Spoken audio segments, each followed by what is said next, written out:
Did the person in your life promise you the world? Promise you that dream vacation? Promise you that great car? Promise you that house? Promise you that life that they never gave? A promise of something happy, of something whole, of something that you were looking forward to. But before you ever got there, the road was filled with a lot of deceit and lies and abuse, cheating, gaslighting, manipulating. Did they promise you the world, but then gave you crap?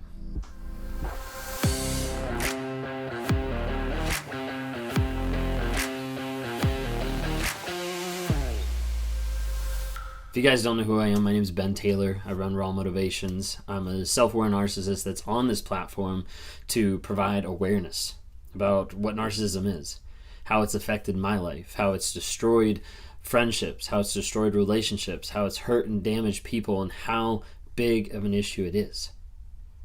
But I'm on this channel to bring awareness about narcissism, to bring healing to people that are looking for it, to the people who have been abused by a narcissist and they don't understand what's going on. They don't understand how to get closure. They don't understand where that comes from. They don't understand how to break through a trauma bond or how to get through the fog of the narcissistic lies and manipulation. I'm on here to help people grow and to be able to attain a higher sense of self, a higher self-worth, a higher importance, a higher vision, a higher goals, a higher purpose than what the narcissist has taken away from them. And I'm on here to help impact change. I impact change each day when I talk to people, breaking them free from the trauma bond, helping them to grow and to change. And I also help bring change when I talk to narcissists. I don't talk to many because a lot of them don't come back after they talk to me once. But I do talk to people with narcissistic traits and try to say, hey, let's stop fucking lying. Let's do the work. And let's see what change we can actually implement. Long-lasting, consistent change, not this pop up and down kind of a thing. But that's what I do on this platform about narcissism. That's why I'm here. So oftentimes people get pulled into a relationship and the other person is throwing out different things that sound great, that sound awesome. And we normally experience this a lot in the beginning of a relationship when we're starting to get connected to another person, when the other person is developing a relationship and a bond and a friendship and a love interest, and you start to see different things get thrown out there. Like, I can't wait to have a family with you. Let's plan this. Let's plan this. And they start throwing a lot of things out that's very far in the future. You'll see this early on sometimes in a dating environment where you first get introduced to a person that has narcissistic traits or they're toxic, and they start throwing out all these thoughts and all these ideas. You know, some people think I'm ridiculous for saying this, but I've had one-on-ones, with people that, they've gotten married within like a week or within like a couple days.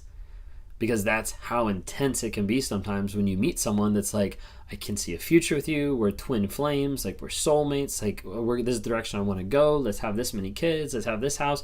And they plan out a lot of the future.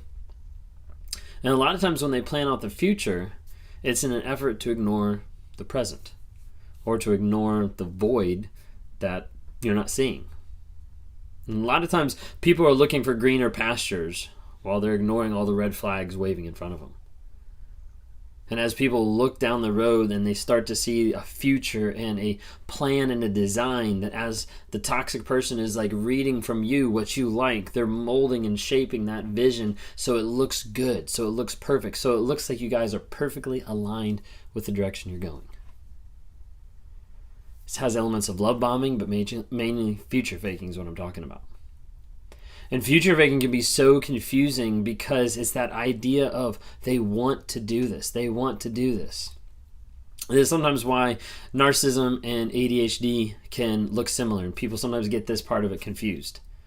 The difference is a narcissist is looking forward to fake the future in an effort to reduce the vulnerability in the moment, to an effort to get away from the honesty or the accountability that they have to have in that moment. Maybe it's to help lock in a long-term supply. Maybe it's help to guarantee that it's going to continue.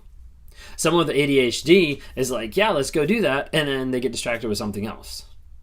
The difference is it's not malicious intent and it's not manipulative in its intent with someone who has ADHD and who's thinking of the future, and then you're like, well, why didn't that ever happen? With a narcissist, a lot of times they're trying to avoid something.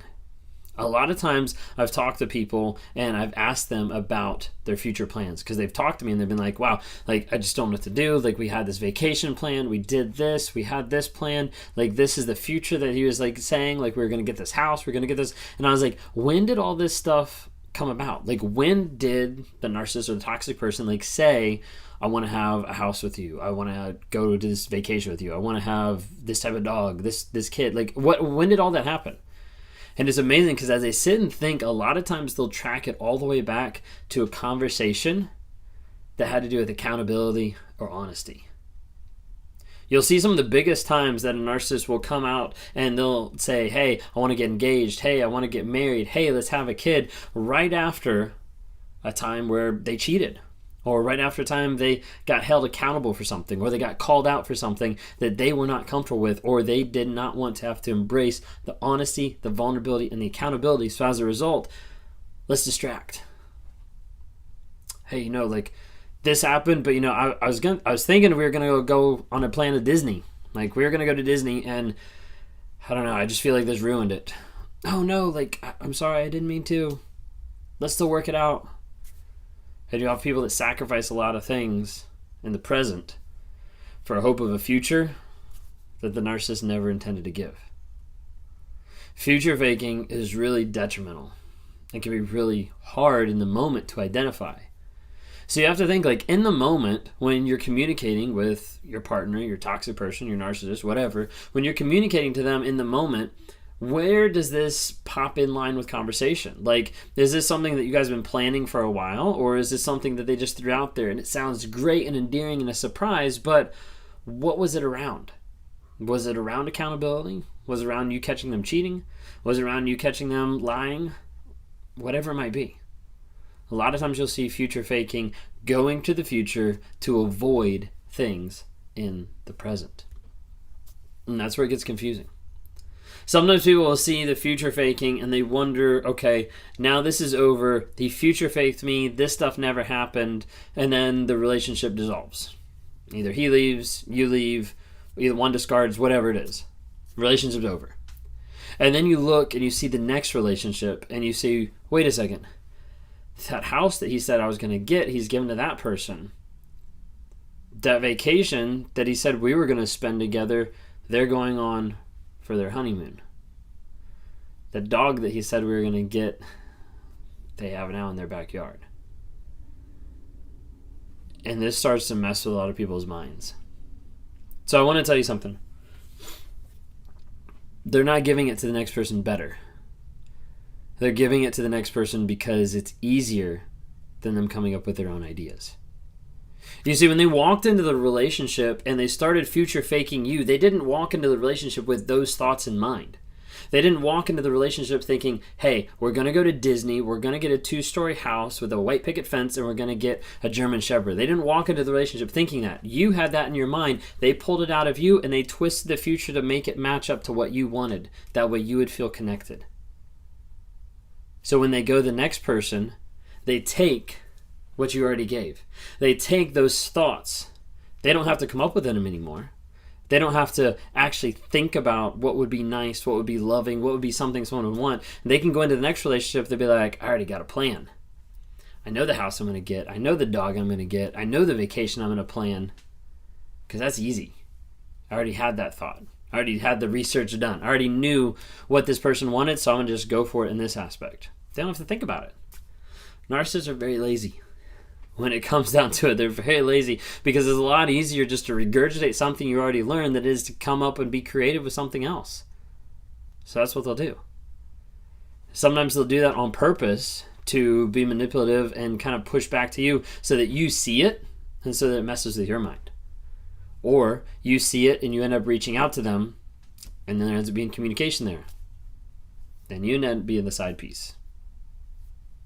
It happens. So with future faking, be really careful when these plans show up based on the circumstances that you're going through. Do you guys have a healthy relationship and you're building for the future? Or are there issues going on that are being avoided by future promises? Really take a look and see how those promises, how that future is being discussed and is being placed out there. If you think that you're in a narcissistic relationship or you're not sure, one, I normally direct people, look at the DSM-5. You can find it online. You can see the 9 characteristics of narcissism, and you can start to see, like, hey, does this person match up? Doesn't mean you're diagnosing them. Just means you're saying, like, hey, are these attributes the same? If they are, you might want to talk to somebody. I talk to people every single day about narcissism, about breaking out of the trauma bond, getting through the detox of limbo land, and getting clarity of your future.